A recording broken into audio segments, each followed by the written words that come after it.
sebuah statistik yang patut diperdebatkan menyebutkan bahwa guru yang layak untuk mengajar itu hanya sekitar 1/4 sampai 1/3 saja. Itu ada statistiknya? Dari Kementerian Pendidikan. Cara termudah untuk membunuh kreativitas seseorang yaitu dengan memaksa dia melakukan sesuatu yang dia nggak suka gitu. Bangsa kita itu sangat tergantung pada otoritas orang lain, sehingga ketika dia harus menghujat, dia nunggu panutannya apakah menghujat atau tidak, dia ikutan. Kita akhirnya jadi salah satu bangsa paling toksik misalkan di media sosial.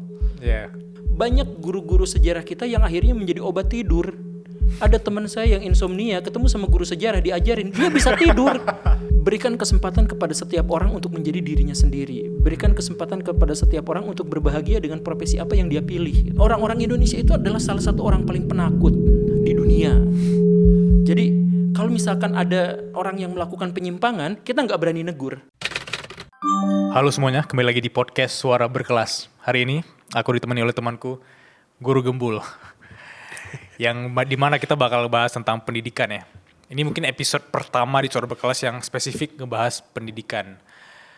Aku mau tanya, dari POV aku dulu, waktu aku masih sekolah, terutama di SMP dan SMA, itu aku kayak, ketika guru di depan, aku nggak bisa fokus karena kadang storytelling yang guru sampaikan itu susah aku tangkep. Gitu. Aku nggak tahu apakah guru aku waktu itu memang fokusnya itu kebagi antara harus ngajar di depan kelas atau lagi ngurusin administrasi, atau sebelum dia ngajar dia harus baca textbook dulu. Jadi seolah penyampaian yang disampaikan ke murid-murid itu terkesan kayak lagi ngebaca gitu. Apakah ini menurut Guru Gembul jadi problem di pendidikan kita sekarang atau sudah nggak ada lagi atau emang di masa aku yang 10 tahun lalu gitu? Problem utamanya dalam hal ini adalah di pertanyaan Akang itu. Akang misalkan bertanya, ini adalah pertama kalinya kita bikin podcast soal pendidikan. Okay. Tidak, ini udah bikin pendidikan berulang-ulang, cuman bukan pendidikan formal sekolah. Yeah. Tapi memang, jadi pendidikan itu kita harus pahami sebagai sebuah upaya mentransformasi orang dari tidak bisa menjadi bisa, dari tidak mampu menjadi mampu, tidak ahli menjadi ahli, dan seterusnya. Dan karena itu ketika ada podcast yang semacam ini, dengan judul berkelas sekalipun, ini sebenarnya sudah menunjukkan visi dan gagasan bahwa podcast ini memang harus berkelas, artinya harus memberikan insight. Pada bagian itu jelas itu sudah menjadi edukasi atau pendidikan. Dan ketika tadi dikatakan bahwa waktu di sekolah saya tidak bisa menerima informasi dari guru karena gurunya tidak menyenangkan atau gurunya tidak membuat nyaman atau gurunya itu tidak baik dalam storytelling dan seterusnya.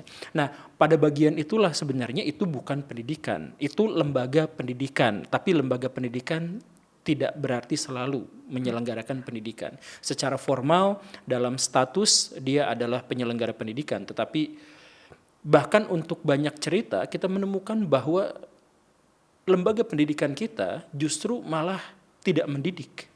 Lembaga pendidikan kita justru malah mengkerangkeng siswa-siswa kita untuk berpikir sesuai dengan alur, sesuai dengan otoritas tertentu dan sebagainya, akhirnya tidak merdeka.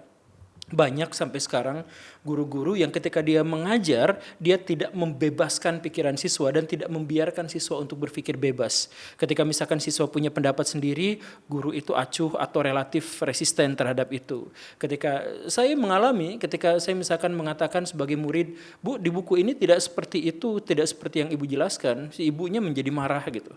Si ibu gurunya menjadi marah. Pada bagian itulah guru itu tidak mendidik. Dan pada bagian itulah dia tidak lagi menjadi guru, tapi menjadi rugu. Jadi guru itu kan artinya gu itu positif, baik, terang benderang, sedangkan ru itu jelek, buruk, jahat, tenggelam dalam kegelapan. Guru artinya adalah proses transformasi. Atau saya ngomong kebalik ya. Gu itu adalah sesuatu yang buruk, sesuatu yang gelap, ru itu sesuatu yang positif. Jadi guru itu orang yang mengajak dari sesuatu yang buruk menjadi sesuatu yang baik. Gitu. Tapi ketika misalkan ada guru yang resisten terhadap pertanyaan-pertanyaan yang atau jawaban-jawaban yang berbeda, maka ketika Akang tadi menceritakan bahwa ada guru-guru yang seperti itu, ya tentu saja harus kita akui bahwa guru seperti itu ada.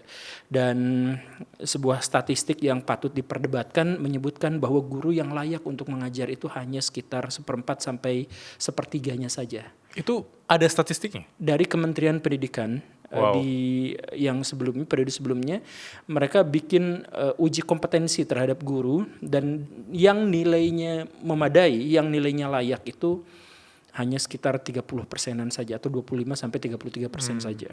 Itu, nah tetapi yang menjadi pertanyaan adalah menguji kompetensinya juga ternyata soal-soal yang diajukan kurang berkompeten. Oke, kebayang ya.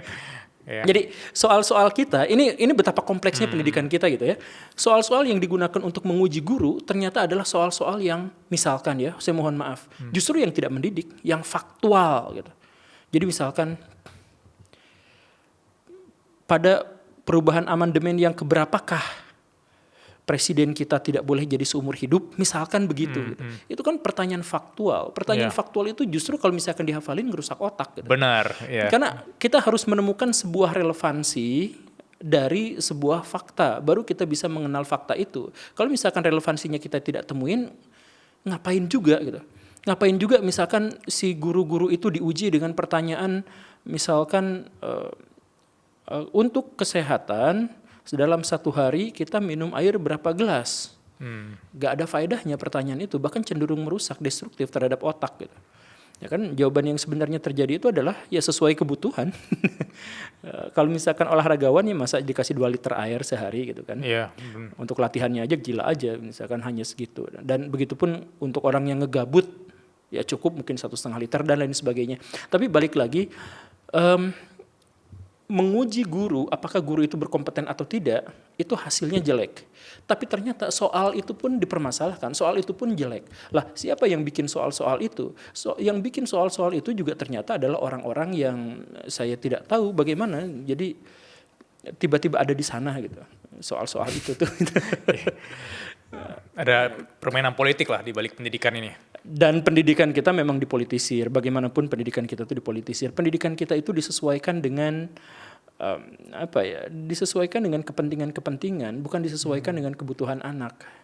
Makanya kalau misalkan kita ajukan sebuah pertanyaan, anak ke depan mau apa? Si anak menjawab bahwa saya ke depan akan menjadi seorang seniman.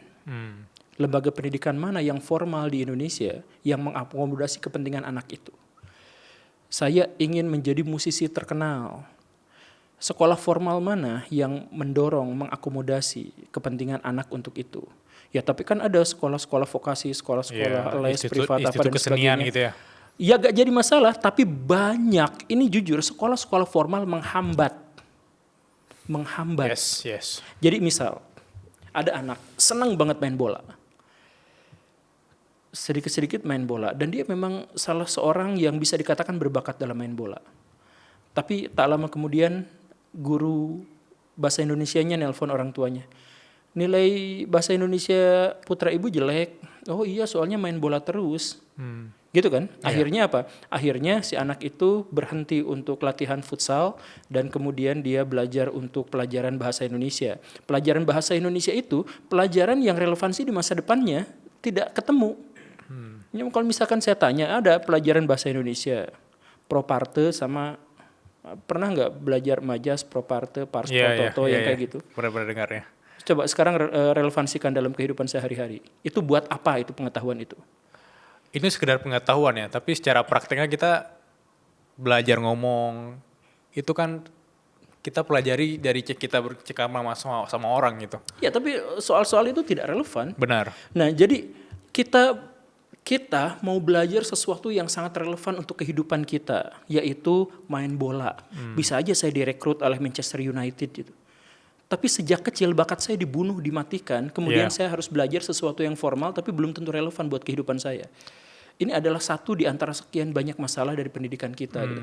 Jadi kita belajar tentang sudut-sudut, kita belajar tentang peluang-peluang, bagaimana menjadikan itu sebagai sesuatu yang bermakna bagi kehidupan, kita gak tahu. Anak mana yang tahu bahwa ketika saya belajar trigonometri, saya akan menjadikan ini, kan gak ada. Jadi kita belajar itu formal, kita tidak diberikan makna, kita tidak diberikan kesadaran atas materi-materi yang kita dapatkan. Dan udah begitu disampaikan oleh guru yang menurut uji kementerian itu hanya sepertiganya saja yang layak untuk mengajar. Kompleks. Balik lagi masalahnya itu adalah masalah yang sangat-sangat kompleks. Kompleks. Dan menurut aku juga cara termudah untuk membunuh kreativitas seseorang yaitu dengan memaksa dia melakukan sesuatu yang dia nggak suka gitu. Iya.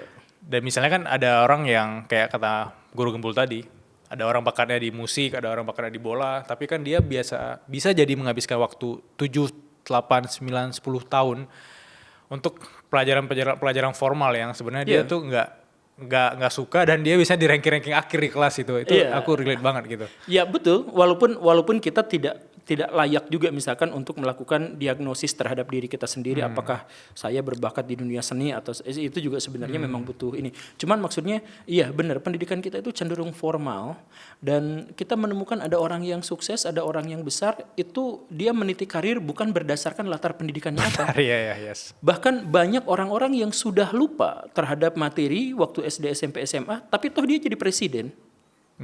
Dia jadi artis, dia jadi tokoh terkemuka, dia jadi orang terkenal. Bahkan ketika dia pelajarannya. Jadi kalau misalkan kita tanya kepada Pak Jokowi, saya mohon maaf, obligasi itu apa sih? Pak Jokowi nggak tahu. Bahkan Pak Jokowi pernah ditanya sama wartawan itu dan Pak Jokowinya nggak tahu. Tapi beliau jadi presiden. Maksud saya bukan menjelekkan Pak Jokowi. Ngerti. Maksud saya adalah ya bahkan materi itu tidak berdampak pada kehidupan Pak Jokowi. Dia ngerti atau nggak ngerti jadi presiden gitu. Oke. Aku jadi ingat salah satu kutipan di buku Think and Grow Rich, di mana Henry Ford itu pernah dites sama orang-orang yang dimana pengetahuan dia. Ketika ditanya, Henry Ford nggak bisa jawab. Dan Henry Ford bilang, aku hanya fokus ke memperkaya diri aku dan aku bisa menjawab pertanyaan itu dengan aku membayar orang untuk jawab. Karena orang mikir kalau orang sukses dan kaya itu harus tahu segalanya. Padahal dia lebih fokus ke hal yang emang dia mau tajamkan gitu ya. Ya pada akhirnya juga memang ada banyak orang juga yang generalis gitu. Kayak Elon Musk gitu. Misalkan dia Neuralink dia main, kemudian Starlink dia juga main. Itu Tesla dia main, Twitter dia main, dia bosnya. Kemudian dia apalagi SpaceX dan lain sebagainya dia mainin semuanya. Ya ada yang seperti itu, tapi ada juga misalkan yang seperti Warren Buffett yang dia fokusnya itu adalah lihat pasar, lihat gelagat orang, lihat konsumerisme dan dia main di situ. Ada juga yang ya macam-macam, tapi intinya adalah berikan kesempatan kepada setiap orang untuk menjadi dirinya sendiri, berikan kesempatan kepada setiap orang untuk berbahagia dengan profesi apa yang dia pilih. Gitu. Nah, pendidikan yang misalkan diselenggarakan di negara-negara yang sudah maju kan fokusnya itu ke situ. Fokusnya itu adalah bagaimana caranya agar setiap orang itu menjadi bagian dari masyarakat, di mana dia berkontribusi terhadap masyarakat dan masyarakat memberikan timbal balik kepada dirinya. Gitu. Pendidikan itu artinya menjadikan seseorang itu bereksistensi. Gitu. Nah, sekarang saya sampai sejauh ini, sejujurnya saya mohon maaf ini mungkin didasarkan pada ketidaktahuan saya, tapi falsafah pendidikan kita tuh apa? Kita nggak nemu. Paradigma berpikir kita, perspektif pendidikan kita tuh apa? Kita tuh nggak ngerti. Gitu. Jadi kalau misalkan orang-orang Amerika Serikat berpendidikan, kenapa? Pendidikan Amerika Serikat itu fokusnya kayak gimana? Ya nyari duit. Jadi nanti ketika dia udah berpendidikan, dia punya gelar akademik, dia kemudian bikin produk tertentu, dia bikin jurnal tertentu, dipatenkan, dijual. Jadi kaya. Jadi fokus untuk pendidikan itu adalah gimana caranya untuk mengangkat kesejahteraannya. Kalau misalkan di Eropa, fokusnya itu bagaimana? Fokusnya itu adalah siswa menjadi bagian integral dari masyarakat. Jadi mereka membutuhkan, jadi masyarakat gimana caranya agar masyarakat itu menjadi masyarakat yang Gesellschaft gitu. Masyarakat yang satu sama lain saling membutuhkan. Ada yang ahli di bidang hukum, ada yang ahli kuli bangunan, ada yang apa. Dan setiap orang itu berhak sehingga masuk kemanapun, ke lini apapun. Jadi dia selalu dibutuhkan. Itu orang-orang Eropa. Misalkan orang-orang Jepang, orang-orang Cina, orang-orang Asia Timur berpikir soal bahwa setiap siswa itu adalah sumber daya bangsa. Bahwa dia harus dikembangkan atas nama bangsa. Dia harus menjadi investasi di masa depan. Jadi fokusnya itu dari atas ke bawah gitu. Nah karena itu sistem pendidikannya beda. Misalkan di Jepang pada akhirnya harus pakai seragam. Karena apa? Ya ditentukan sama negaranya. Kalau Amerika Serikat bebas, asal lu bisa nyari duit sendiri. Itu kan kapitalis gitu. Nah Indonesia tuh apa? Indonesia sampai sekarang belum bisa menjawab pertanyaan paling sederhana yang saya ajukan berkali-kali. Yaitu pendidikan itu buat siapa? Kalau buat siswa, kenapa yang menentukan kurikulumnya adalah negara? Kalau itu buat negara, ngapain siswa yang bayar? Kan nggak kejawab karena kita nggak ngerti filosofisnya kemana gitu pendidikan kita tuh. Menarik. Mendorong. Karena Aku juga pernah mikir ya, Mas Gembul. Dimana kita kan dari SD, SMP, SMA tuh diajarkan materi pelajaran-pelajaran formil ya. Atau ada bimbel atau apapun lah. Tapi ketika udah masuk di fase kuliah, itu transisinya banyak orang bingung nih mau kuliah jurusan apa. Tapi mereka dijak sama lingkungannya, ambil jurusan ini deh. Paman sarankan untuk ambil jurusan ini. Ayah sarankan untuk ambil jurusan ini. Tapi ketika lulus kuliah, kayak aku gak sesuai sama yang aku jalankan selama ini. Kayak aku didorong oleh ekspektasi keluarga aku, teman-teman aku. Aku baru jati diri kan ada yang dicari, ada jati diri yang ditemukan. Ada orang yang merasa bahwa aku baru sadar jati diri aku tuh di sini, passion aku di sini di usia 23 tahun ketika aku lulus kuliah gitu. Dan itu kan masih problem per hari ini sehingga data kita kan katanya 80% orang tidak bekerja sesuai jurusannya gitu. Betul. Itu jadi problem pendidikan nggak? Tambahan datanya ya, 80% lulusan universitas tidak bekerja sesuai dengan jurusannya. 13% diantaranya menganggur. Artinya apa? Lulusan universitas yang bisa bekerja sesuai dengan minatnya hanya 7%. Waduh. Artinya apa? Ya mending gak usah kuliah. Kalau data statistiknya, kuliah hanya 7% probabilitasnya untuk memberikan kepada kita akses terhadap profesi yang kita inginkan. Cuma 7%. Lah ngapain kuliah? Iya. Kan gitu. Tapi kan tadi karena mereka bingung, dijudge oleh masyarakat, ngapain sih nganggur pas lulus SMA, mending kuliah gitu. Iya. Kenapa bingung? Karena mereka ngerasa bahwa SMA-nya, SMP-nya, SD-nya kan juga digiring gitu, digiring Iya. oleh pelajaran yang mereka nggak sukai dan mereka nggak digali untuk menyukai apa yang mereka kita lakukan. gak ngerti makna dari apa yang kita lakukan. Jadi akhirnya kita bangun tidur. Terus kita sekolah. Siapa yang nyuruh itu? Rutinitas. Kenapa rutinitas seperti itu? Karena masyarakat menuntut kita untuk sekolah, kalau tidak sekolah susah cari kerja. Orang tua kita menuntut karena pasti diomong-omongin sama tetangga. Kemudian banyak juga yang menuntut biar kita punya teman dan sebagainya. Nah itu kan, pertanyaannya adalah ketika misalkan kita sudah mengikuti rutinitas itu, apakah kita kehilangan jati diri kita sesungguhnya? Yang lebih penting dari itu adalah pada akhirnya kita kehilangan justru jati diri kita itu. Karena kita kehilangan. Coba misalkan podcast ini tanya ke 100 orang siswa yang bersekolah. Kenapa sekolah? Berapa persen di antara mereka yang memiliki motif sekolah gara-gara motif-motif internal? Gak banyak. Sedikit sekali. Silakan kalau misalkan buktikan. Karena mereka sejak awal itu mereka tidak tahu sebenarnya pendidikan itu buat apa. Dampak yang pertama itu adalah merusak otak. Jadi gini, cara kerja otak itu adalah mereka hanya akan mengingat sesuatu yang menurut mereka penting. Itu otak. Ketika mereka belajar tapi tidak dikasih tahu maknanya apa, mereka nggak tahu sekali saya belajar ini faedahnya untuk apa, maka si otak itu akan mencoba menghapus materi yang kita pelajari. Terus sama kita diingat-ingat lagi karena harus ulangan. Terus sama otak secara otomatis dihapus lagi, diingat lagi, dihapus lagi. Itulah yang terjadi waktu kita sekolah dan betapa merusaknya itu terhadap otak. Karena otak dipaksa untuk mengingat sesuatu yang dia tidak tahu maknanya apa gitu. Ya juga ya. Iya kan? Iya. Nah kan misalkan gini, kita akan mudah sekali mengingat lagu yang relevan buat kita. Pas lagi putus ya ada lagu itu tuh tiba-tiba langsung nerap gitu. Ya karena relevan si otak mengidentifikasi bahwa informasi dari lagu itu adalah cocok buat kehidupan saya gitu. Itu kan gitu. Cara kerja otak tuh begitu. Nah kemudian kita belajar sesuatu yang kemudian dihapus lagi sama otak, dipelajari lagi ya rusak lah. Setelah rusak si otak itu akhirnya apa? Trauma belajar. Makanya waktu SMA kita pas sekolah itu pelajaran paling menarik buat siswa di sekolah itu adalah pelajaran kosong, jam kosong. Iya kan? Iya. Sama olahraga kalau saya. Ya sama olahraga. Ya olahraga seru banget. Nah tapi balik lagi, kenapa siswa-siswa kita suka sama pelajaran kosong? Ya karena coba pikiran paling sederhananya gini. Saya menghabiskan waktu untuk sekolah dan ayah ibu saya menghabiskan uang agar saya bisa bersekolah. Jadi ketika jam kosong harusnya saya demo. Saya marah pada sekolah itu. Karena saya udah bayar, saya sudah mengorbankan waktu saya. Saya sudah mengorbankan perhatian saya. Kenapa juga dikasih jam kosong? Kan marah. Tapi kenapa siswa malah senang? Karena siswa trauma belajar. Jadi otaknya udah sangat menderita. Jadi pendidikan dalam hal ini bukan memajukan.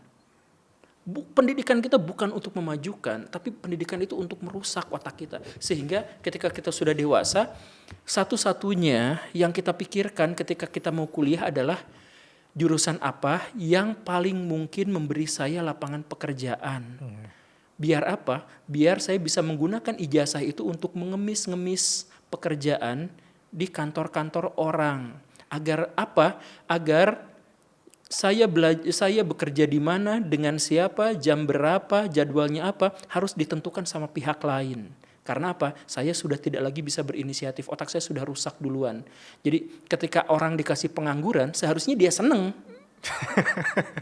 Ya, kreativitas bisa dilakukan sendiri Iya, sama tim ya. harusnya dia seneng. Tetapi orang Indonesia ketika dikasih pengangguran, dia stres, dia tertekan. Karena apa? Karena dia tidak tahu apa yang harus dia lakukan. Waktu jam kosong yang bikin seneng itu, ketika jam kosong terjadi, apa yang dilakukan siswa-siswa kita? Ya udah nggak ngapa-ngapain, karena kalau nggak disuruh mereka nggak melakukan apapun. Jadi ini merusak mental, merusak intelektual. Jadi pendidikan kita itu kerusakannya udah kompleks seperti itu gitu. Jadi bahkan saya juga sampai bingung apa yang harus saya lakukan. Kalau misalkan pendidikan sudah seperti ini, dimulai dari mana gitu. Apa yang bisa diperbarui dari sini gitu. Saya beri dukungan yang besar kepada Pak Menteri Pendidikan dan jajarannya. Semoga mereka bisa menjadi bagian dari orang-orang yang berkontribusi terhadap perbaikan pendidikan. Ya, dan ini salah satunya kayak kata Mas Gembul tadi tuh hadirnya podcast yang dimana kita kasih gratis akses mereka nonton di YouTube, di Spotify untuk mereka dengerin. Itu kan juga salah satu cara untuk mereka bisa tahu nih ide-ide apa nih bisa gue eksekusi gitu.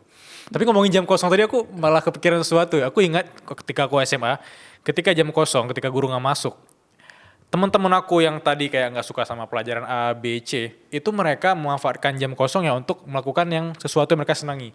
Teman-temanku yang cewek itu malah jualan. Mereka jualan kayak kosmetik, itu mereka jualan. Terus ada teman-temanku yang suka main bola, itu mereka bikin bola kertas di belakang ruangan itu mereka tendang-tendang gitu. Kok sama angkatan saya? Nah, jadi poinnya aku sebenarnya itu yang mereka passionate about, ya kan? Iya. Dan ketika jam kosong mereka tuh, gue nih suka main bola, ya udah gue tendang-tendang gitu. Ada yang nonton film, ada yang kayak di belakang lagi podcast radio gitu lagi ngomong-ngomong tentang gosip tapi ya, tentang gosip guru. Terus ada yang kayak ada jualan-jualan. Sebenarnya itu yang mereka ingin lakukan kan? Iya. Ketika jam kosong, makanya aku pikir bahwa kenapa tidak didorong apa yang mereka sebenarnya ingin lakukan itu. Jadi pendidikan harus dimulai dari kebutuhan. Jadi kebermaknaan ilmu itu ketika dia mampu menyelesaikan masalah kita dan memenuhi kebutuhan kita. Itu aja. Pengetahuan itu maknanya itu kan. Saya bisa misalkan gini, saya harus jago matematika biar saya nggak dikibulin kalau saya jual beli tanah. Saya harus belajar bahasa Indonesia biar saya itu bisa menjadi seorang misalkan ya pengajar yang baik atau ahli administrasi yang baik. Misalkan saya harus belajar fisika karena ke depan saya ingin menyelesaikan masalah-masalah dunia, diantaranya adalah global warming misalkan gitu. Kan harus dimulai dari makna. Why? Iya, why. Menghasilkan motif. Dari motif itu akhirnya kita terpacu. Banyak orang yang nggak sekolah, nggak apa, tapi ketika dia terpacu untuk melakukan sesuatu, dia bisa jadi seorang sukses gara-gara itu. Makanya kita cek misalkan ada orang-orang terkaya di Indonesia katakanlah, ternyata dulunya miskin. Kenapa? Karena dia menggunakan kemiskinannya itu untuk motif bahwa segini menderitanya saya jadi orang miskin. Maka saya harus keluar dari kemiskinan itu. Dia berkorban mati-matian, siap mati karena miskin lebih menderita daripada kematian. Itu orang-orang terkaya di Indonesia beberapa di antaranya adalah orang yang dulunya sempat miskin. Nah, ini karena apa motifnya? Bukan gara-gara dia sekolah di mana. Sekarang orang-orang terkaya yang dulunya miskin itu mempekerjakan para akademisi, para profesor. Dia jadi bos bagi para ahli. Dia jadi bos dari para tokoh-tokoh konsultan apa segala rupa. Semua para ahli, akademisi, konsultan dan sebagainya bekerja untuk memberikan aset pada dia, memberikan kekayaan pada dia. Jadi fokusnya di mana? Dimulai dari mentalitas, dari motif, dari makna. Dia melakukan sesuatu karena maknanya dia tahu. Biasanya di Suara Berkelas kita sering obrolin tentang kesehatan mental ya, kesehatan fisik juga. Tapi aku tadi malah kepikiran kalau di sekolah itu kan kita diajarin teori-teori yang berkepanjangan 5 tahun, 10 tahun. Tapi ketika orang-orang di usia 20-an, itu kita menghadapi overthinking, menghadapi anxiety atau apapun fase di quarter life crisis, kita nggak tahu harus ngapain gitu. Ya, karena kita nggak relevan, pendidikan kita nggak relevan. Saya harus menggarisbawahi materi-materi pendidikan kita nggak relevan. Jadi kalau misalkan materi pendidikan kita relevan, maka yang seharusnya diajarkan di sekolah itu adalah bagaimana caranya agar tidak obesitas, bukan bagaimana caranya mengetahui sistem peredaran darah katak. Iya juga. Iya kan? Iya. Ya, sekarang Indonesia adalah salah satu negara paling banyak obesitasnya, penyakit gulanya, termasuk saya obesitas ya. Nah, ya, apakah saya pernah mendapatkan pendidikan obesitas dan lain-lain? Sedikit sekali, bahkan tidak ada. Tapi kalaupun ada sedikit juga, pernah nggak ngalamin belajar untuk menghindari obesitas? Ada kurikulum di bab tertentu misalkan? Kan tidak. Iya. Tidak ada. Jadi bahkan ya kita tidak relevan gitu. Kemudian mental health atau yang paling buruk, bukan yang paling buruk, yang paling aktual sekarang. Apa coba? Yang paling aktual sekarang itu adalah masalah pendidikan kita diganggu-gugat, dihujat habis-habisan, dicaci maki oleh media sosial, oleh TikTok dan short YouTube yang menghancurkan kemampuan kita dalam bersosial, menghancurkan kekuatan intelektualitas kita, menghancurkan moral kita dan sebagainya. Dan karena apa? Karena tanya kepada siswa, lebih banyak mana mendapatkan pengetahuan dari guru atau dari TikTok atau dari YouTube? Mereka akan jawabnya lebih banyak dari YouTube, dari Google, ya kan? Mereka dapatnya itu. Artinya apa? Pendidikan kita sudah pindah ke era digital. Dengan pendidikan kita yang sudah di era digital, setiap menteri ganti yang pikirkan itunya adalah kurikulum kita kemana? Gitu. Kita harus perbaiki kurikulum kemana? Bukan perbaiki kurikulum kemana, bagaimana caranya agar kita beradaptasi terhadap digitalisasi. Bagaimana caranya kita belajar tentang disrupsi. Bahwa pelajaran akuntansi sekarang 5 tahun ke depan mungkin tidak lagi relevan. Bahwa pelajaran-pelajaran sekarang misalkan editor, di sini ada beberapa editor. Yeah. Saya tanya editor, berapa lama bisa bertahan di industri ini? Berapa lama, Ger? Sebentar lagi AI akan ngabisin semua editor. Iya. Jadi saya kenal konten kreator namanya Rumah Editor. Dia dulunya kerja di stasiun televisi. Kerjanya apa? Ngedit.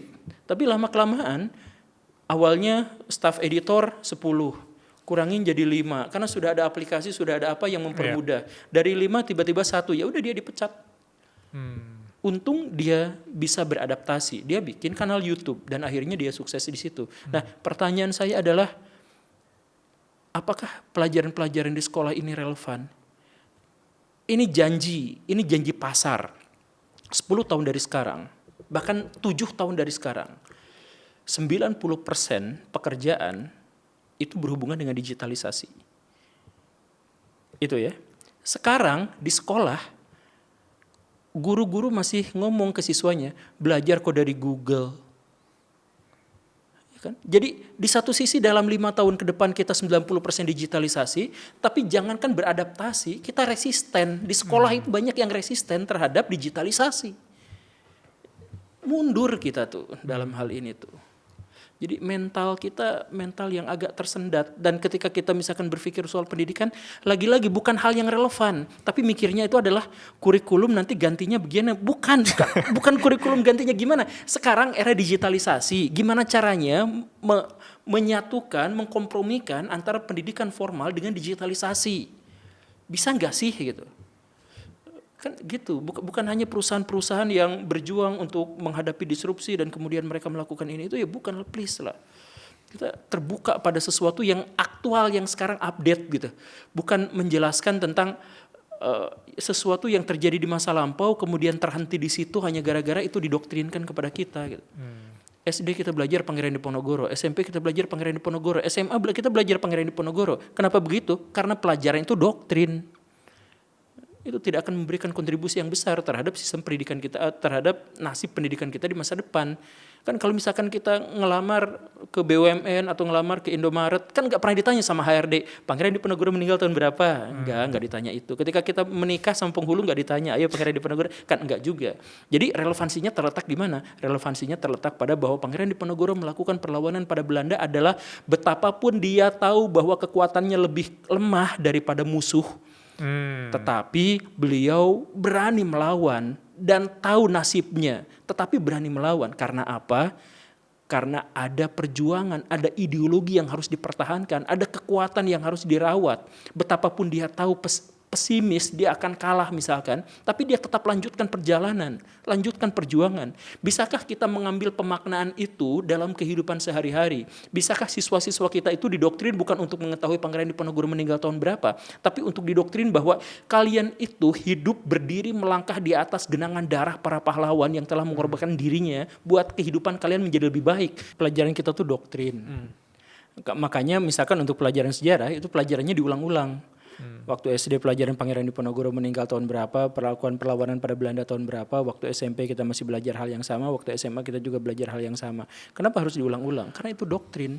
Jadi yang difokuskan oleh sekolah kita atau penyelenggara pendidikan kita itu adalah doktrin terkait dengan fakta-fakta, tapi tidak terkait dengan makna-makna. Itulah akhirnya kita tidak tahu. Banyak guru-guru sejarah kita yang akhirnya menjadi obat tidur.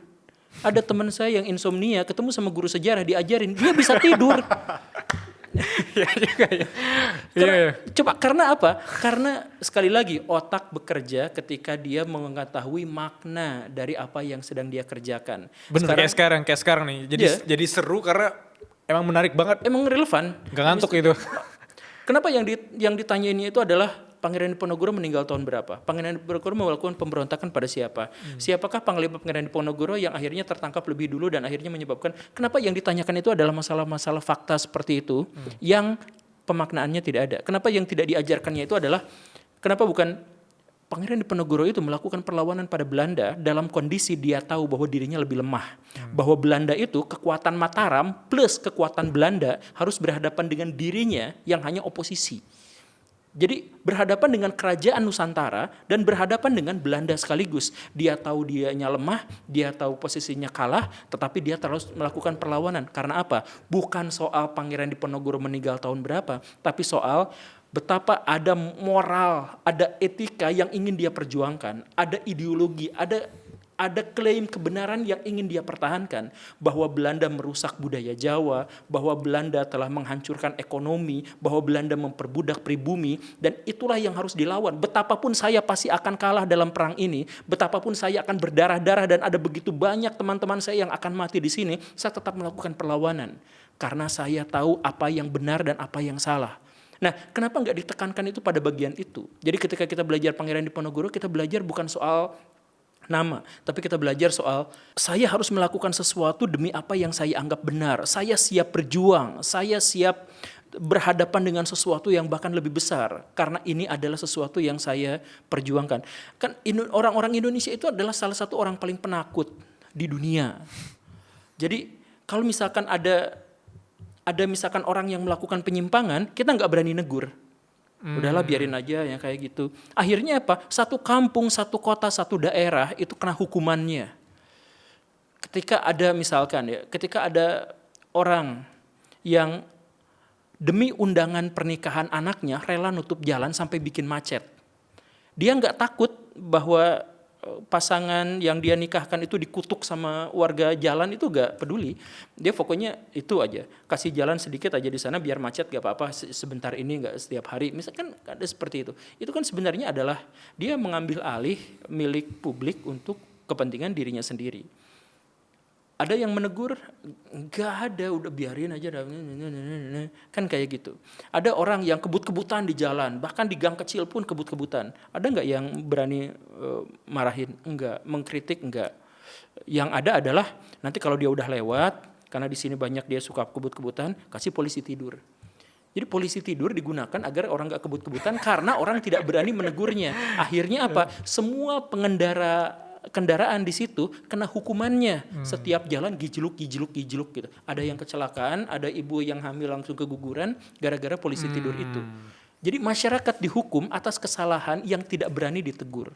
Kenapa? Karena kita tidak berani. Kenapa kita tidak berani? Ketika kita membahas para pahlawan, kita membahas tahun berapa dia berjuang, tahun berapa dia masuk peta, tahun berapa dia mendirikan TNI. Kenapa ngebahas hal-hal yang semacam itu gitu? Fakta-fakta itu baru akan bermakna ketika kita kaitkan dengan makna yang lebih besar gitu. Dengan motif, dengan tujuan, dengan kesadaran, itu baru bermakna gitu. Jadi ketika kita sudah bermakna, sudah tahu betul tentang Pangeran Diponegoro, otomatis fakta Pangeran Diponegoro meninggal tahun berapa itu akan ketahuan. Gitu kan? Itu ya balik lagi, pendidikan kita tuh kacau. Tapi kalau ada orang yang berani pun itu bisa dianggap aneh. Aku ingat almarhum kakek aku waktu aku masih SD ya. Itu kan jam 12 malam, jam 1 malam, di malam lebaran itu kembang api masih nyala kan. Tetangga aku hidupin kembang api itu. Boom, tuh kita mau tidur. Kakek aku keluar, teriak deh, datang ke rumahnya. "Woi, matiin kembang api, bla-bla, jangan itu." Orang-orang sebenarnya mau terima kasih kakek aku, cuma nggak ada penyampaian langsung terima kasih. Tapi dia di kampung jadi kayak hero. Kalau ada apa-apa, orang malah minta tolong kakek aku untuk tegur. Ini ada satu orang dibanding 1.000 orang. Jadi mereka kalau dia orang berani gini malah bergantung pada satu orang kayak gitu. Ya karena itulah bangsa kita tuh bangsa penakut gitu.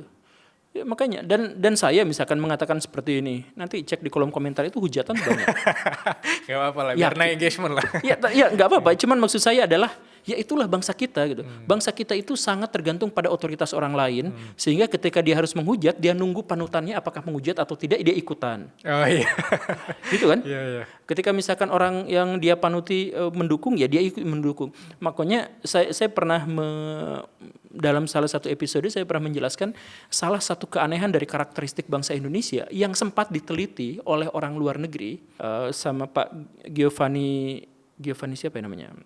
Dia itu meneliti karakteristik orang Indonesia tuh yang sangat aneh. Jadi ketika dia baik, baiknya luar biasa. Ketika kejam, gila kejamnya tuh luar biasa.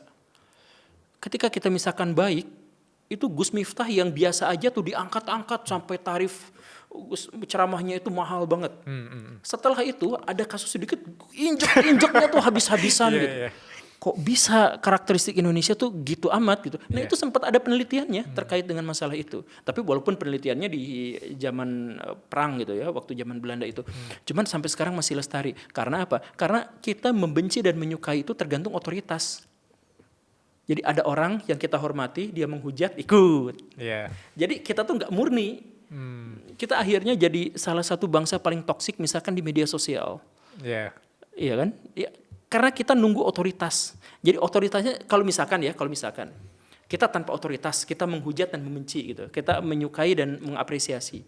Itu bakal random banget. Benar. Pro, kontra apa gitu. Tapi kalau di Indonesia musimnya ini bring sana, musimnya itu karena nungguin. Oh si itu ngomong gitu. Dan kalau ada yang kontra pun mereka diam aja biasanya ya. Ya, takut karena konflik. Ya namanya minoritas gitu. Pasti mereka bakal udah diam aja daripada konflik gitu. Iya. Ya, makanya kalau misalkan ngomongin mental health, di sini katanya sering membahas mental health. Iya, benar. Kalau misalkan bahas mental health, itu sebenarnya sering-seringnya bukan membahas masalah inherent, internal dalam diri, masalah mental. Karena 98% orang mengendalikan mentalnya itu justru dari pengaruh luar.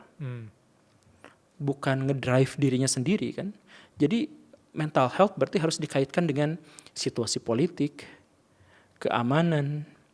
Misalkan yang cewek-cewek perlindungan di ruang publik. Itu yang harus dipikirkan tuh kan. Jadi apakah kita merasa aman di ruang publik? Apakah kita aman ketika kita menyuarakan pendapat dan gagasan? Apakah kita berani berbicara terhadap orang yang berbeda dengan kita? Nah, itu semua yang harus kita perjuangkan.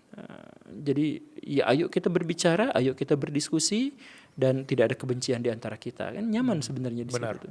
Benar. Kalau seorang guru gembul dipercaya, kita nggak tahu ke depannya ya, dipercaya jadi Menteri Pendidikan. Celah-celah mana yang akan ingin dikembangkan atau diperbaiki?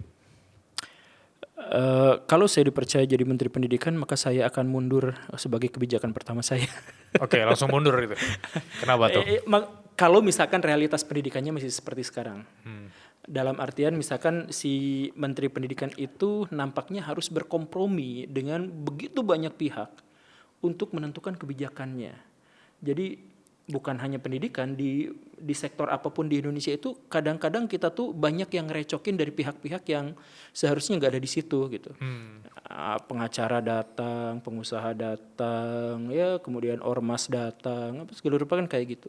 Nah jadi akhirnya jabatan publik di Indonesia itu tidak merepresentasikan yang ingin dia capai gitu misalkan. Bukan berarti saya menolak jabatan itu gitu, bukan. Tapi maksudnya kalau memang masih seperti itu, ya ngapain juga gitu. Justru malah nambah dosa gitu. Nah, tapi kalaupun misalkan saya diberikan kewenangan untuk misalkan kewenangan ya bukan jabatan, kewenangan untuk mengatur pendidikan di Indonesia, maka seperti yang tadi, hal pertama yang harus kita hadapi sekarang itu adalah disrupsi. Sekarang itu adalah ketika Akang belajar di kampus tentang satu materi, ketika lulus pelajaran itu sudah nggak berguna karena sudah disrupsi, zamannya sudah berganti. Ketika dulu orang sudah sangat senang dan sudah sangat bangga dengan memiliki akun Facebook, maka sekarang yang punya akun Facebook itu diketawain, disebutnya bapak-bapak, hanya dalam waktu 10 tahun saja. Wow. Iya kan, itu disrupsinya. Ketika misalkan orang-orang di zaman dulu itu, ayo jadi YouTuber kayak Atta Halilintar. Itu baru 5 tahun yang lalu anak-anak itu masih ngomong, saya pengen jadi YouTuber kayak Atta Halilintar. Sekarang tanya anak mana yang pengen jadi Atta Halilintar. Gitu. Disrupsinya besar. Nah, pendidikan itu harus diarahkan agar manusia-manusia itu bisa beradaptasi terhadap perubahan yang sangat radikal, terhadap pasar yang berubah, terhadap atmosfer yang berubah, semuanya yang berubah itu. Nah, harusnya memang diarahkan ke sana, bukan diarahkan justru pada materi-materi zaman dulu yang ditulis oleh orang-orang zaman dulu. Jujur saja, di buku-buku pelajaran sekolah kita itu masih banyak buku itu yang ditulis 30 tahun yang lalu. Buku sekolah. Yeah. Bahkan saya 2-3 tahun yang lalu ngajar ekonomi masih belajar tentang bab perbandingan antara ekonomi kapitalis, sosialis dengan ekonomi Pancasila. Masih belajar nggak waktu sekolah? Masih aku ingat. Masih ingat kan? Tahun 2010 itu ya. 2010, bayangkan itu adalah materi waktu Perang Dingin. Wow. Tahun 1980-an kan? Yeah. Tapi masih dipakai diajarin tahun 2010. Kan ekonomi misalkan kalau hitung ya bahasa kasarnya gitu ya. Awalnya itu adalah ekonomi feodal, kemudian berubah jadi merkantilis, kemudian berubah menjadi kapitalis, kemudian dikritik sama sosialis, kemudian menjadi campuran, kemudian neoliberal, kemudian ekonomi hijau. Sekarang udah ekonomi hijau. Di zaman ekonomi hijau, kita sekarang masih mikirin soal perbandingan antara kapitalis versus komunis. Emang ada di dunia ini sekarang negara yang ekonominya pure komunis atau pure kapitalis? Mana ada gitu. Tapi itu cocoknya pelajaran sejarah gak sih? Ya enggak, maksudnya ya itu ya ekonomi gitu ya. Ya ekonomi itu kan masih belajar itu kan ekonomi Pancasila versus ekonomi ini gitu kan. Ya bahkan tergantung presidennya juga. Indonesia itu kadang-kadang sangat komunis, kadang-kadang sangat kapitalis gitu dalam ekonomi kan. Sangat-sangat dinamis ya. Ya sangat dinamis, ngapain juga belajar hal-hal yang seperti itu. Kalau misalkan mau belajar ekonomi, kalau beneran mau belajar ekonomi, pertama bagaimana cara kitanya memperoleh penghasilan. Kedua, bagaimana cara mengelola keuangan. Kemudian yang ketiga, bagaimana caranya kita menguasai aset. Kemudian yang keempat, bagaimana konglomerasi. Udah pelajaran itu SMA kelas 1, kelas 2, kelas 3, udah lulus itu langsung jadi konglomerat. Kalau belajar ekonomi beneran, tapi kan yang kita belajar bukan ekonomi beneran, tapi ekonomi doktrin. Makanya sekarang itu banyak orang-orang yang mungkin kuliah 4 tahun, tapi dia setelah lulus dan nggak tahu kerja apa, mereka ambil bootcamp gitu. Kayak bootcamp sebulan misalnya, belajar konten. Itu kan akselerasi di mana mereka setelah 1 bulan konten, jadi konten kreator dan monetisasi dan berhasil. Ada juga orang belajar digital marketing, belajar copywriting. Karena itu akselerasi cepat yang selama ini orang nggak sadar bahwa sebulan aku sebenarnya bisa menguasai hal yang sebenarnya selama ini aku anggap remeh gitu. Karena pelajaran 4 tahun bisa aja dipelajari cuma 2 bulan, sebulan bahkan. Dan itu di dunia keguruan itu terjadi. Oh iya? Saya misalkan kuliah 4 tahun di universitas, jurusannya keguruan. Ketika saya harus bersaing dengan orang-orang lain untuk masuk ke sekolah, ada yang bukan lulusan keguruan, tapi dia ikutan program ini itu ya kurang dari 1 tahun, kurang dari setengah tahun bahkan, tapi sudah layak juga untuk jadi guru. Ya ngapain juga saya kuliah jauh-jauh, capek-capek lama-lama gitu. Ya misalkan gitu kan. Ya pada akhirnya ya balik lagi, sistem pendidikan kita itu kita sulit untuk mengkritik di bagian mana karena ya semua halnya terlalu banyak untuk dikritik, terlalu kompleks gitu lah. Bahkan saya pun ngomongnya jadi belibet gitu karena kompleks. Pertanyaan pertama dari Anjani. Kak, aku merasa sekarang tontonan atau konsumsi anak-anak aku itu makin bias karena algoritma sosial medianya kadang random gitu. Makanya aku kadang arahin anak aku untuk nonton podcast keren atau nonton Kok Bisa dan channel-channel lainnya. Supaya dia juga bisa belajar langsung. Sebenarnya guru itu bisa nyambi nggak sih jadi motivator supaya anak-anak itu termotivasi bisa melawan rasa malas. Kayak akunnya Sekelas. Gimana? Jadi kalau Mas Gembul belum tahu, Sekelas itu sekolah kelompok malas. Jadi kita mau mengumpuli orang malas untuk bisa melawan rasa malasnya gitu. Oh, Nah, jangan di rasa malas itu jangan dilawan. Tambahan sedikit lah soal ini ya. iya. Rasa malas itu muncul ketika kita gagal menemukan tujuan. Kalau misalkan kita berhasil menemukan tujuan, kita nggak pernah punya kesempatan untuk malas. Kita bahkan terobsesi untuk melakukan sesuatu kalau kita tahu tujuannya.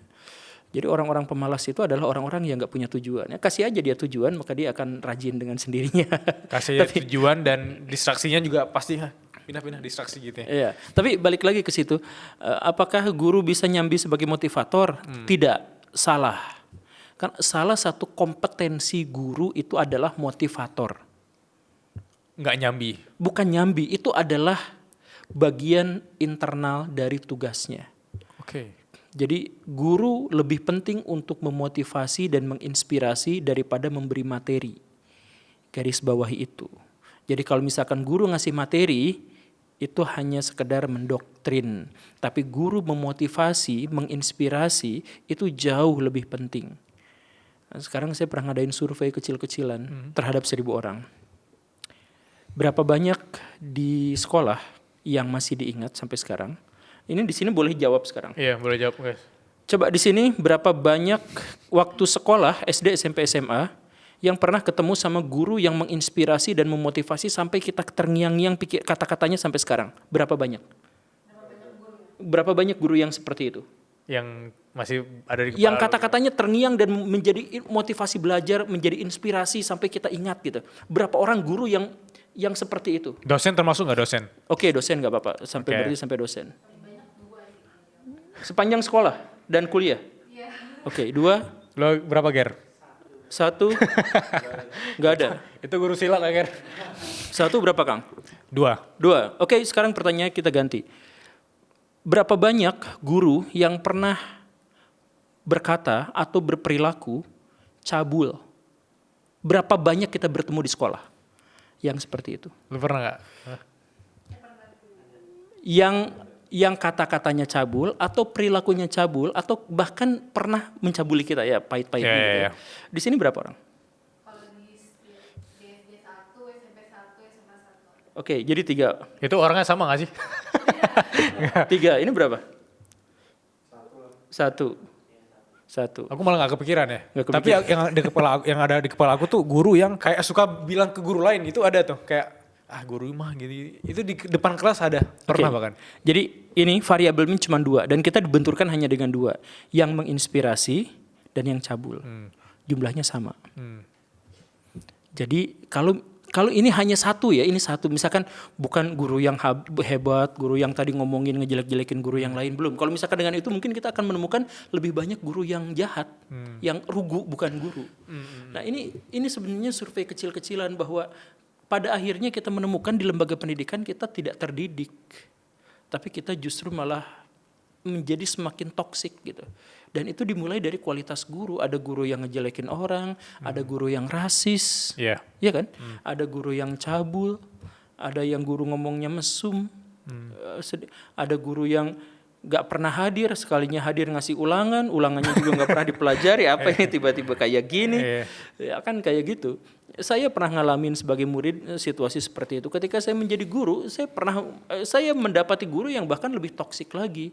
Ternyata guru PNS, ya pengalaman saya pribadi. Iya. Karena saya guru honor, itu guru PNS itu tugasnya ini semuanya diserahkan kepada saya. Nggak mau, dia nggak mau ngurusin karena bapak mas sebentar lagi pensiun ya kayak gitulah. Dan ditambah lagi lebih buruknya lagi kalau misalkan saya terlambat, dia marahnya luar biasa. Ketika saya memberikan pelayanan ke dia dan terlambat, itu marahnya luar biasa. Nah, jadi kita mulainya dari mental, kita mulainya dari moral, mulainya dari etika. Nah, harusnya sih ini bagian dari agama yang bisa menyelesaikan masalah-masalah itu, tapi kan sekarang juga ya begitulah. Kan ada guru BK juga ya. Tapi gue cuma bisa curhat sama satu guru BK. Ada guru BK gimana sih? Kita ketemu guru BK kalau misalkan kita punya kasus. Iya sih. Seringnya gitu, padahal sebenarnya BK itu gak seperti itu. BK itu semua hal termasuk anak yang dibully, anak yang diem terus di kelas, anak yang nilainya jelek, anak yang nilainya bagus, sangat bagus, itu juga datang ke sana. Jadi itu kan sebenarnya, jadi gini nih, saya pernah melakukan kritik keras terhadap lembaga pendidikan yang mencetak guru. Dan saya disomasi gara-gara itu. Gimana tuh? Kritik saya di situ adalah kenapa guru diantaranya ya, kenapa guru tidak dibekali kompetensi psikologi untuk tahu masalah-masalah yang dihadapi anak. Kenapa setengah dari pembelajaran guru-guru di jurusan keguruan adalah pelajaran tata usaha, administrasi.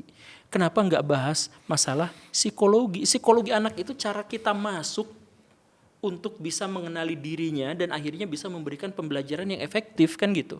Kenapa anak-anak kita, misalkan contohnya kecil, bahasa yang paling sederhananya gini. Waktu kita SD kelas 1, itu 4 orang dari 40 siswa itu terindikasi disleksia. Saya nanya ke guru-guru, disleksia itu apa? Mereka nggak tahu. Padahal itu hal yang sangat sederhana. Itu akhirnya apa? Karena guru-guru gagal mendiagnosis disleksia, makanya guru itu ngejudge si anak, kamu mah bodoh, kamu mah malas. Iya. Karena dijudge mendapatkan diagnosis awal yang salah, si anak akhirnya mengidentifikasi diri sebagai anak nakal dan anak bodoh. Akhirnya sampai dewasa dia menyadari bahwa dirinya anak nakal dan anak bodoh. Dan itu dampaknya luar biasa. Datang ke sekolah bukan untuk pintar dengan mental yang baik, datang ke sekolah malah rusak mentalnya gara-gara guru salah mendiagnosis. Berapa banyak siswa-siswa kita yang mengalami hal seperti itu. Hanya gara-gara masalah sederhana, guru nggak ngerti psikologi. Sekarang lembaga-lembaga penyedia guru, berapa persen di antara mereka yang ngajarin psikologi dan berapa banyak konten-konten psikologi untuk pembelajaran guru-guru. Paling cuma 2-4 SKS. Kalah dibandingkan dengan bagaimana cara menulis administrasi yang begini dan begitu kan. Tapi itu disomasi. Iya. Ya, saya disomasi gara-gara itu. Luar biasa kan? Iya. Ya karena saya mengkritik itu langsung kepada orangnya. Gitu. Oke. Saya dianggap menghina guru. Gak ada unsur hina sih tadi. Ya, Itu mungkin kritikan membangun ya. Ya dimana sebenarnya menguntungkan kalau emang guru kan bisa pelajari ya itu kan psikologi guru di tuh harus YouTube punya ya. kompetensi. Kan yang guru tuh harus punya kompetensi itu, kompetensi dasar gitu. Nah, kompetensi dasarnya itu apa? Ya mengajar. Dan bagaimana cara dia mengajar? Ya dia ngerti psikologi, dia ngerti materi, dia ngerti penyampaian, bahkan mungkin dia harus ngerti pemasaran. Karena apa yang dia pasarkan itu adalah materi gitu. Kalau misalkan si anaknya ketemu sama si guru obat tidur itu langsung tidur lep gitu, ya apa yang bisa diajarkan gitu? Iya. Ya ngajarkan tuh bisa tidur nyenyak. Ya, karena insomnia kasihan kan. Kesehatan mentalnya keganggu. Jadi dia datang ke kelas itu untuk gini. Untuk sedang ngantuk lah ya. Apalagi kalau gurunya pelan, materinya ribet, suaranya deep voice. Saya pernah ngantuk itu. Ya, dan guru gak diajarin itu dan guru gak ditekankan untuk misalkan ngajar yang baik dong please, ini suaranya kekecilan, bisa kok dikencengin gitu. Tapi aku mah cewek yang feminin, nggak bisa, tetap satu kelas tuh bisa kedengaran kehandle sama satu suara tuh, bisa. Kita ke pertanyaan kedua. Oh ya, ini pertanyaan pertama ya. Iya, gak kerasa ya. Lupa saya. Dari _Lana, saya seorang guru. Gimana supaya jadi guru yang berkualitas, punya skill dan experience meskipun saya cuma lulusan S1? Ya, saya juga S1. Ya, karena orang masih ngeliat, harus S3 dulu nih baru berkualitas gitu. Rocky Gerung membantai para profesor itu dia sendiri S1. Jadi sebenarnya pendidikan itu penting. Lembaga pendidikan itu sebenarnya hanya satu di antara sekian wahana kita untuk mencapai pendidikan, kebijaksanaan, kebaikan dan sebagainya. Nah, gimana caranya guru itu menjadi guru yang bagus, menjadi guru yang baik? Salah satu, kalau misalkan kita mau mengukur kesuksesan guru, lihat outputnya, lihat siswanya. Jadi jangan lihat nilai siswanya, tapi lihat siswanya nanti gede itu jadi apa. Kalau misalkan nanti gede ternyata dia jadi menteri, jadi presiden, dan itu gara-gara guru saya seperti itu, nah itu sukses. Tapi kalau misalkan guru bahkan tidak punya data, nah murid-murid saya sekarang jadi tukang apa ya? Gak ada data kan, kita gak punya itu. Jadi gak tahu outputnya, kalau gak tahu outputnya bagaimana kita evaluasi? Yeah. kita mengevaluasi ternyata hanya dari apa? Dari nilai. Benar. Sedangkan kita tahu sendiri, guru-guru semuanya tahu nilai siswa itu dikatrol, direkayasa gara-gara kebijakan KKM, gara-gara kebijakan gak boleh tidak naik kelas, gara-gara kebijakan ini itu dan sebagainya. Pernah sekolah kan? Yeah. Pernah nggak situasi dalam kondisi di mana kita nggak belajar, nggak siap, dan pas ulangan nilainya jelek, pas di rapot kok nilainya nggak merah ya, nggak mengecewakan. Iya. Pernah kan seperti itu? Pernah. Dan nilai saya yang seperti itu kok mirip dengan siswa yang belajarnya habis-habisan. Iya. Ya itu karena nilai itu rekayasa, nilai itu penuh dengan administrasi, tuntutan-tuntutan yang nggak pasti, nggak jelas gitu. Makanya kalau menilai guru itu jangan berdasarkan nilai, tapi outputnya seperti apa. Tapi kalau outputnya kejauhan, saya nggak ngerti Pak. Jadi kan masa saya harus menghitung berapa siswa saya yang sukses dan yang nggak sukses? Ya harusnya punya data itu kan. Yang penting itu outputnya, produknya kan. Kita Data alumni ya. Iya, kita misalkan mengeluarkan produk ke pasar, tahu dari mana bahwa produk kita itu bagus atau enggak, kan seberapa banyak orang yang puas dengan produk itu, kan gitu. Mikirnya tuh sesederhana itu. Tapi kan kita bahkan nggak punya data di situ. Tapi kalaupun misalkan kita nggak bisa mengakses data terhadap itu, gimana caranya guru menjadi guru yang sukses adalah cek kepada siswanya. Kalau misalkan bel pelajaran berakhir dan siswa masih menggerutu, Bu Guru terusin lagi dong, terusin lagi, udah jangan dulu istirahat. Wah. Itu gurunya keren. Berhasil, Itu berkualitas. berhasil. Ya, Tapi kalau misalkan ada guru yang 10 menit sebelum, Pak udah habis sebentar lagi istirahat, nah gurunya gagal. Atau ada pertanyaan, angkat tangan semua. Nah iya itu. Angkat tangan. Nih ada pertanyaan, angkat tangan semua pada minta ke toilet. Itu problemnya sekarang. Nah iya itu, jadi gunakan tolok ukur yang bisa kita ketahui langsung di situ, bukan rekayasa. Pertanyaan ketiga dari Fatmain _ menurut Mas Bilal dan Guru Gembul, modifikasi kurikulum di Indonesia yang lumayan cepat berubah dan beradaptasi jadi lebih baik apa? Dan impact-nya ke Indonesia dan SDM kita apa? Sisi positif pendidikan kita.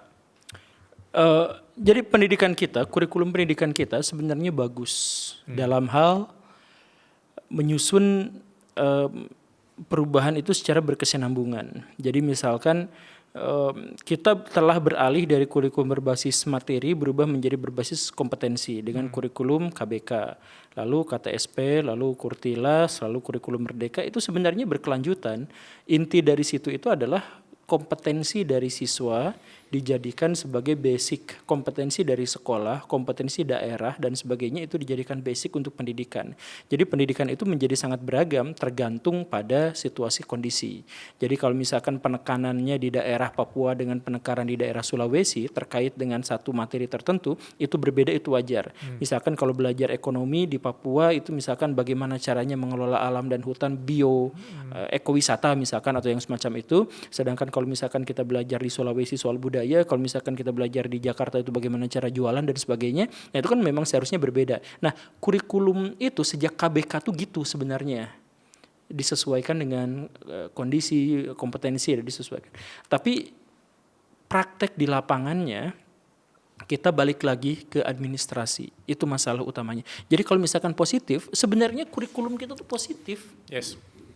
Positif, cuman pelaksanaannya gak tahu ngaconya di mana gitu. Sampai itu dari staf dari Kementerian Pendidikan itu ngeluh gitu. Kami tuh udah capek ngejelasin, mensosialisasikan bahwa kurikulum itu bukan sekedar administrasi, tapi esensi. Tapi tetap aja guru-guru itu tuh bahasnya tuh adalah administrasi lagi. Saya guru honor kan, sampai sekarang tuh saya guru honor. Ketika saya ketemu sama guru pengawas apa segala rupa, yang diajarkan untuk in-house training ya balik lagi administrasi gitu. Padahal yang pengen dirombak tuh bukan itu. Misalkan kurikulum Merdeka, bukan dipermasalahkan nanti proyeknya harus apa ya, ini sekolah pusing, Jadi guru-guru kepala sekolah sekarang pusing, kurikulum Merdeka itu saya nggak ngerti gimana menjelaskannya, proyeknya gimana. Ya karena mereka tuh nunggu dari atas tuh gimana. Harusnya kan kurikulum Merdeka itu berinisiatif. Oke. Anda analisis daerah sekitar membutuhkan apa, siswa Anda kebutuhannya seperti apa, orang tua kebutuhannya seperti apa. Nah, semua itu di-input kemudian dijadikan sebagai bahan pertimbangan untuk kurikulum daerah mana yang harus ditekankan, yang tidak dan sebagainya. Jadi nanti bikin proyek dan lain sebagainya itu disesuaikan dengan kebutuhan. dengan relevansinya gitu. Nah sekarang enggak, sekarang project apa ya nanti ini. Jadi fokusnya itu adalah kita nunggu komando disuruh begitu, yang secara administratif bisa dilihat, baru kita mengikutinya gitu. Makanya kurikulum merdeka akhirnya tidak merdeka. Jadi saya tuh sering menduga bahwa Indonesia tuh emang layak dijajah karena nggak mau merdeka. Bahkan ketika diberikan kemerdekaan kita tetap nunggu komando gitu, nunggu perintah dari orang gitu. Jadi Tapi kalau mereka tiba-tiba ambil inisiatif kan, yang di atas bisa aja marah dong. yang kurikulum merdeka tuh gitu. Kurikulum oke. merdeka tuh bukan bikin marah. Kurikulum merdeka itu adalah ini nih, setiap sekolah berhak untuk menentukan kurikulum itu diopreknya kayak gimana, dimanifestasikan dalam pembelajaran itu kayak gimana.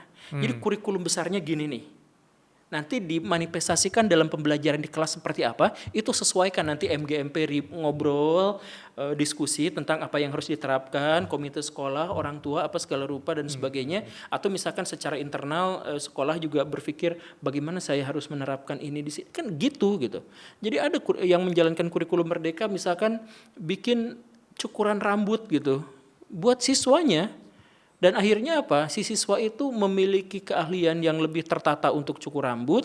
Nah, siswa-siswa yang rambutnya gondrong misalkan nggak dicukur ngasal sama guru BK sampai trombol gitu, tapi sama anak itu. Guru juga kadang-kadang minta dicukur sama itu. Jadi simbiosis kan? Jadi baik. Benar. Ada misalkan yang kurikulum merdeka, siswa lulus bukan gara-gara dia lulus ujian, tapi dia berhasil bikin aplikasi yang bisa dijual ke universitas. Dan langsung dia masuk ke universitas itu. Kan bisa kayak gitu. Kurikulum merdeka tuh gitu, bukan. Tapi kita gak tahu, balik lagi. Guru-guru itu dipaksanya lagi, administrasi lagi. Udah Pak Jokowi ngomong, administrasi bukan esensi. Menteri Pendidikan ngomong. Bahkan sekarang Menteri Pendidikan yang sekarang akan menghilangkan atau mengurangi habis-habisan administrasi. Tapi cek nanti lihat ke depan di lapangan. Tetap yang dituntut itu adalah administrasi. Kalau misalkan kita mau bikin visitasi dari dinas pendidikan, yang dilihatnya itu adalah akreditasi, yang dilihatnya itu adalah administrasinya. Balik lagi ke situ, saya heran kenapa kita tuh sangat suka untuk mempersulit diri sendiri gitu. Iya, akreditasi. Aku ingat waktu aku masih kuliah, ketika aku lulus, aku berharap akreditasi kampusku A, tapi aku malah lulus dengan akreditasi kampus yang B. Jadi aku malah insecure kalau mau nyari kerja gitu. Karena bukan fokus pada kompetensi aku pribadi, malah berfokus pada kompetensi atau akreditasi tadi. Itu yang problem mindset banyak orang sekarang. Dan itu yang membuat menyesal siapa itu? Kick Andy atau siapa itu? Iya. Dia menyesal gara-gara itu kan? Kenapa?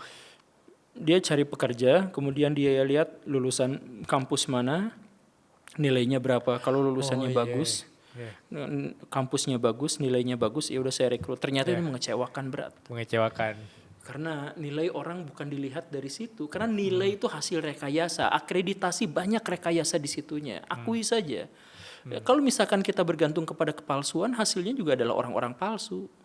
Kalau saya jadi pengusaha, saya lebih baik mempekerjakan orang yang tidak terlalu berkompeten daripada orang yang menipu. Iya kan? Ya, kalau orang yang nipu itu udah parah banget lah. Oke.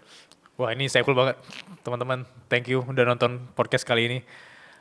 Ini jadi wawasan baru ya bagi kita. Thank you Mas Gembul. Jauh-jauh dari Bandung, nyepatin waktu ke Jakarta. Siap. Sehat-sehat terus. Ya, makasih. Terima kasih semua ya.